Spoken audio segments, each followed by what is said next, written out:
المشاهدين مرة أخرى. سيادة المستشار، الناس عايزة تسأل بما أننا خلصنا هذه الجزئية من المباراة أمس، حضرتك عملت جمعية أو هتعمل جمعية يوم الجمعة إن شاء الله الساعة 4 بإذن الله. يوم الجمعة الساعة 4 وعلى أساس هذه الجمعية هعرض عليهم إن أنا مش هكمل المسابقة إلا إذا الماتش اتعاد. مش عشان حاجة، عشان ده يبقى مبدأ خلاص. دول أصحاب النادي، دول أصحاب القرار. وأنا أتوقع مش أقل من 50-60 ألف هيجوا إن شاء الله يوم الجمعة بإذن الله علشان يقولوا كلمتهم باذن الله، وكلمتهم هتسمع.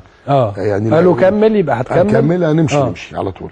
لان الحقيقه كذا حد بيقول ان نادي الزمالك يعني انسحب مره قبل كده وبعدين كان مجلس قرار مجلس دلوقتي بقى جمعيه عموميه خلاص. دخلنا فيه جمعيه عموميه، هم عشان كده تم تاجيل مباراه الجيش بالظبط كده. هم اللي اجلوها. حضرتك طلبت ولا لا هم اللي اجلوها طبعا. ده نوع تصرف ذكي من اتحاد الكوره. تصرف ذكي من اتحاد الكوره طبعا. لانهم عارفين هم فرطه. انت عايز تزود يعني ما انت انت كده دلوقتي داخل في صدام انت اللي خسران فيه. واخد بالك؟ ما هو دوري او رياضه من غير زمالك او دوري او بطاقه رياضه من غير اهلي ولا ليه طعم.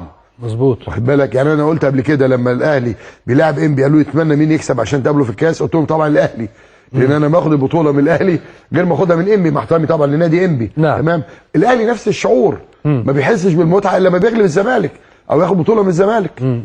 فطبعا كان تصرف ذكي طبعا من اتحاد الكوره انه اجل الماتش، لانه اصلا الماتش ده متاجل من الاول يعني. متاجل من الاول. يعني لغايه ما يشوفوا حل لورطتهم هم. بسبب الجواب اللي انا بعته قبل كده. ما هو انا بص لما اجي النهارده اقول لك اصل جاي جريشه ظلمت، تقول لا من فضلك انت عشان اتغلبت، لكن ما اقول لك انا من سنه ونص ده راجل هيعمل مشكله، هيعمل مصيبه، هحملك مسؤوليتها، وتجيبه يعمل المصيبه يتحمل المسؤوليه بقى. هل من الممكن ان تلجا للفيفا في بالظبط كده؟ ممكن؟ طبعا. طبعا.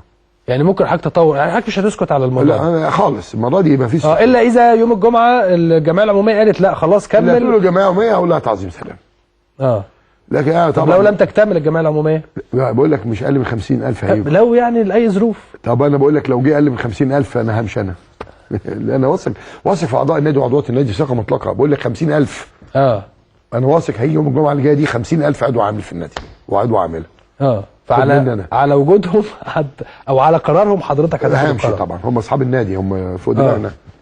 طيب كابتن محمد حلمي هيستمر كلام نهائي؟